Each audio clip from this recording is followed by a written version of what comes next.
Welcome to the Tuesday World Meditation, where we meet to practice steps to knowledge together. This amazing book that has been sent by the Creator to help us through these troubled times. My name is Maureen, and tonight we gather at an unprecedented time in human history. Around the world, many of our fellow humans are suffering, sick, and many are dying of this dangerous virus. Let us take a moment in time, joined in intent, to surround and protect ourselves, those in need, and this life-giving planet with the love and the grace of God. May all hear the guidance of knowledge and be able to follow it. May the leaders of nations open their minds and hearts to wisdom, and may they be strengthened in their capacity to lead their countries.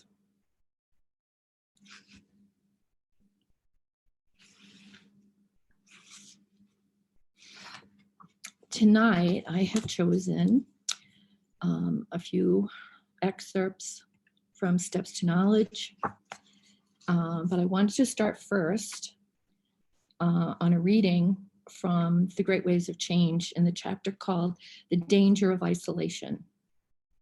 And this chapter kind of gives us a lead in to further describe what's going on in the world today. You will see all demonstrations of human ignorance, human denial, human folly, and human fantasy in the face of the great waves of change. Everything will become amplified. If someone was being foolish before, they will likely be more foolish now. If someone was living on a set of weak assumptions, they will assert these assumptions even more strongly now. I certainly can see that going on. If someone was living in a state of denial, they will increase their expression of denial until they can no longer do so. Here, you must be prepared. There will be utter panic, chaos, and desperation around you as people now caught off guard have to face a really difficult situation for which they have not prepared. A situation that is now undermining their whole life and reality. So in view of that,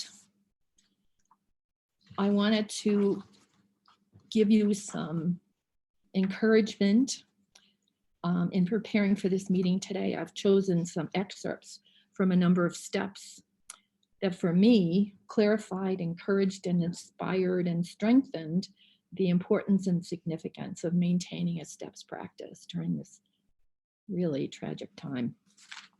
So I've chosen some excerpts, and the first one is from step 92. There is a role for me to play in the world. You have come into the world at a crucial time. You have come to serve the world and its present needs. You've come to prepare for future generations. You've come into the world to fulfill this role for your own fulfillment and for the advancement of your world and for service to your spiritual family. From step 30, today I will observe my world. We wish for you to view the world without judgment, for this will enable you to see the world as it really is. From step 79, I will allow uncertainty to exist today. Allowing uncertainty to exist means there is great faith. This means that another form of certainty is arising. When you allow uncertainty to exist, it means that you are becoming honest. For in truth, you are uncertain.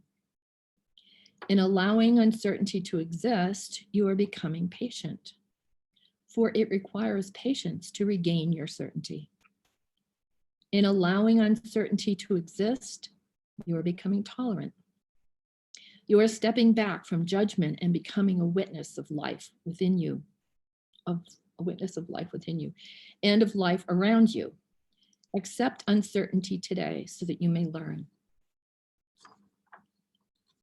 From step 147, which is a review, recognize the opportunity that is being given to you and realize that each moment that you spend in sincere application furthers your progress tremendously and establishes a permanent advancement for you.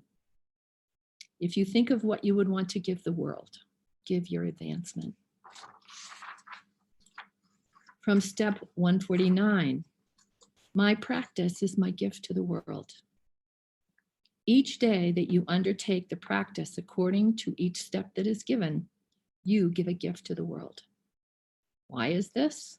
It is because you acknowledge your value and your worth. You acknowledge your ancient home and your ancient destiny. You acknowledge those who sent you and those who will receive you when you leave this world. All this is given to the world each time you practice sincerely, upon each day, upon each hour. This is a greater gift to the world than you can yet understand. But in time, you will see the total need that it fulfills. From step 152, I will not follow fear within the world. Humanity is governed by waves of fear that draw people here and there. Waves of fear that dominate their actions, their thinking, their conclusions, their beliefs, and their assumptions. Do not follow the waves of fear that move across the world. Knowledge is beyond all fear. Knowledge will shield you from all things of harm within this world and will provide a comfort and a stability that the world can never change. Learn of this today so that you may be a source of knowledge within the world, so that your source may express itself through you. Step 156, I will not be concerned about myself today. If you are with knowledge, knowledge will care for all things that require your attention. Think not that anything will be left unattended to that is on your own behalf. For this, you must extend your faith and your trust that knowledge will provide for you. Fortify your practice today by utilizing it in your deeper practices where you enter stillness and silence. You can only enter stillness and silence if you are without concern for yourself. Thus, your commitment to give yourself to your practice is an affirmation of the safety and the certainty that abide with you. And then this morning when I got up to do my practice, another step came to the fore, which is very appropriate. It's step 162. I will not be afraid today. Today, let not fear overtake your mind. Let not the habit of negative imagination capture your attentions and emotions. Be involved with life as it truly is, which you may perceive without condemnation. Fear is like a disease that comes and takes you over, but you need not give in to fear because your source and your roots are deeply planted in knowledge, and you are now becoming stronger in knowledge. Remind yourself upon the hour not to let fear overtake you. When you begin to feel its effects in whatever manner that it exerts its influence upon you, withdraw from it and claim your allegiance to knowledge. Give your confidence to knowledge, and in your 2 deeper practice periods, give yourself to knowledge. Give your mind and your heart so that you may be strengthened in that certainty where fear can never enter. Your fearlessness in the future must not be born of pretense, but born of your certainty in knowledge. In this, you will be a refuge of peace and a source of wealth for others. This is what you are meant to be. This is why you have come into the world. So now take a moment to contemplate what I have shared, or take a moment to read your step, and let us enter a period of meditation together.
Nasi Navari Karam.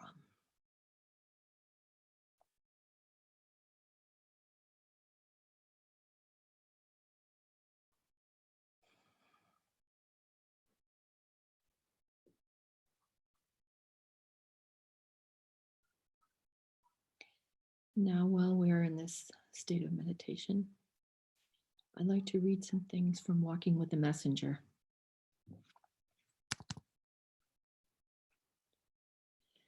You must take the steps to knowledge, or these promises will only be a belief and an idea, which you will either agree with or argue against. But you have not yet connected with the reality of the revelation, so you do not know. And your rejection is born of ignorance and fear, and your acceptance is not yet authentic.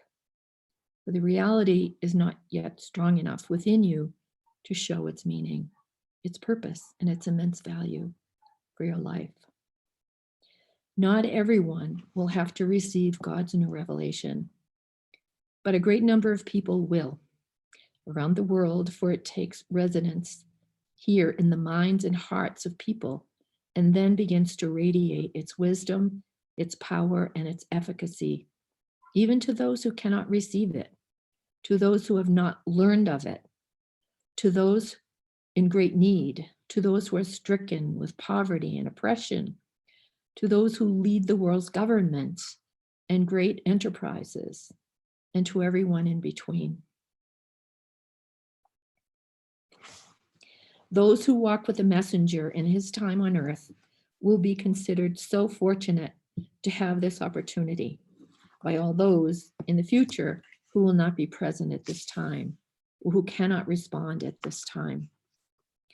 To walk with the messenger is to face the adversity that he will have to face, bringing a new revelation into the world, into a world of contentiousness and conflict and fear and doubt and aggravation, into a world where even the religions now are polarized against one another and are used for political purposes, generating conflict, contention, and violence.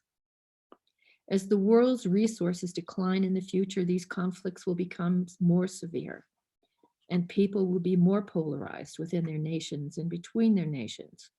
What will then be able to overcome these ever-growing difficulties and even the great danger of war that they will produce?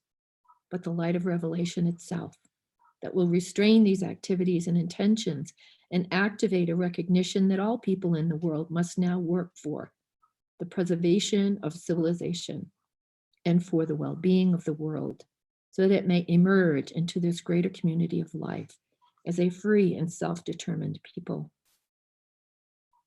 But you must have the strength of knowledge and the reality of the revelation to give you the courage to face such great and monumental tasks, knowing that you will play your small but essential part, and that if enough people can respond, then humanity's future becomes ever more hopeful, ever more beneficial.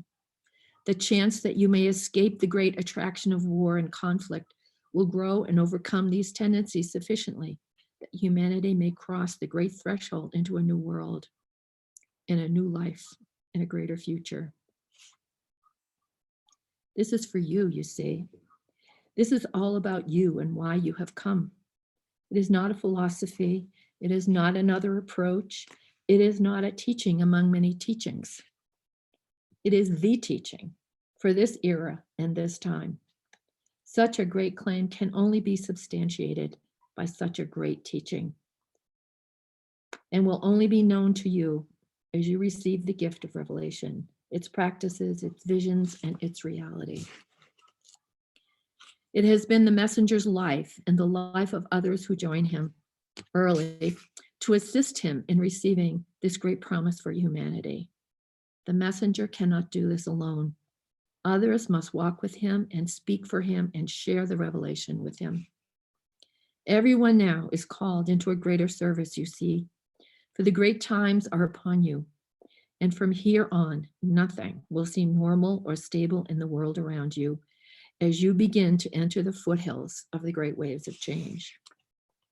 You will need this inner strength to maintain your balance as the waters become more turbulent, as your ship sways to and fro, as uncertainty arises around you and hostility and anger amongst many peoples exists. You will need a greater compass, a greater barometer, a greater ballast to hold your life steady in the turbulent times to come.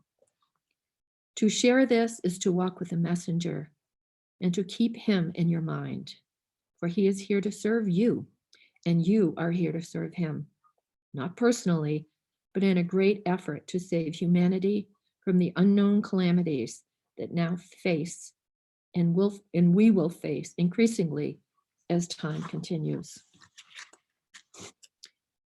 So let us take a moment to think of the messenger, to send him our strength and our courage, to bless him.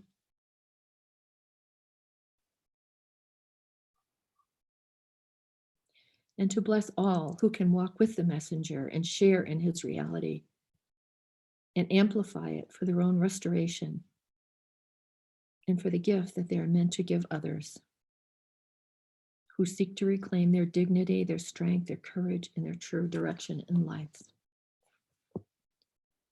So let us be with the messenger now,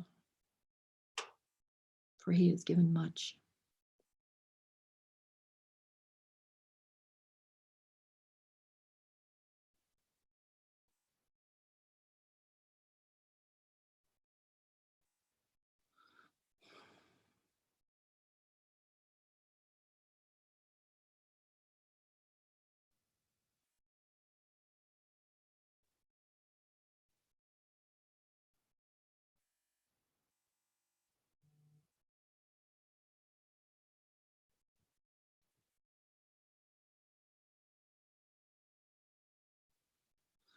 Nasi no Parikara. Thank you all for joining us tonight. I pray for your safety and my own, and for your family and for the world. We have a great gift that's been given to us. Let us appreciate it and make the most of it and give ourselves to our practice. This is a time of the greatest importance. It is our time to share what we are, our gift with the world. We'll see you next week, same time. Stay safe.